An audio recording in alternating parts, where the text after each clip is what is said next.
evening, everyone. Can you all hear me at the back? Great. Well, first of all, let me start by congratulating us all, for those of you that were part of CSW63. I think it's been a pretty amazing week at the UN. For those of you that haven't been part of it, as you know, the CSW is basically what we call the General Assembly for women. And this year's theme basically focuses on social protection systems, on public services and sustainable infrastructure, with the objective of promoting equal access and decent work for women. And over the years, I've been able to see a progressive escalation, if you like, in the participation at these conferences. And it's heartwarming to see more and more women from around the world being able to come together at on a platform where they're able to discuss issues that are relevant to us as women, but of course the men in our lives, because we can't do it without the support of the men. I'd also like to recognize the efforts of Dr. Queen, who has been a champion for promoting women's empowerment with all the activities that she's been doing, and I think it's great to be able to have a room full of people from diverse backgrounds focusing on this issue.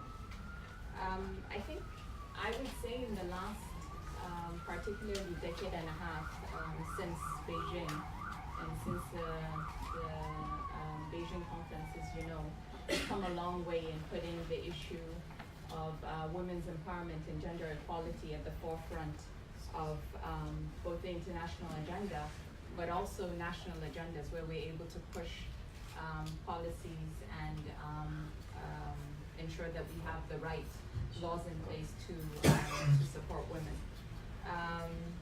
There are a number of things that we can still do. First of all, when it comes to ensuring that we have the right policies in place, we need to ensure that within our national policies, gender mainstreaming is ensured throughout in all the various sectors that we all the relevant sectors. We have to ensure that there is affirmative action to ensure that we have balanced quotas in organizations and also in politics. In the organization that I represent, which is the African Union, we have gender parity at the highest level, which the United Nations just recently achieved. So many a times, you know, unfortunately, the narrative is we're teaching Africa, but in many fronts, and I think we don't project it enough, Africa takes the lead on a number of issues, and I think it has to be recognized, and we're not saying it enough. So currently,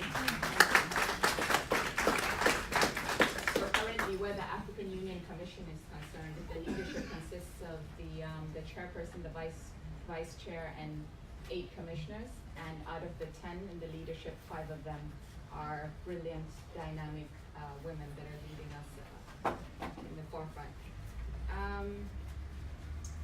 I would just, you know, I do represent an organization, so I would just like to very briefly just share with you what the African Union as an organization is doing and has done in the last decade. First, we've held for the past 10 years, we've held what we call the African Union Gender Pre-Summit, ahead of the annual summits each year where all the heads of states of the continent come together.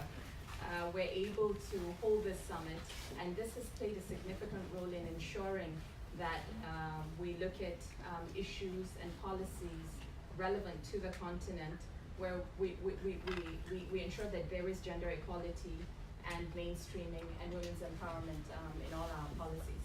And this platform has ensured that there is inclusion of the critical voices of women across, you know, their perspectives within the African Union. And just in February 2019, recently, I was in Addis Ababa where our headquarters is, and we launched the gender strategy there.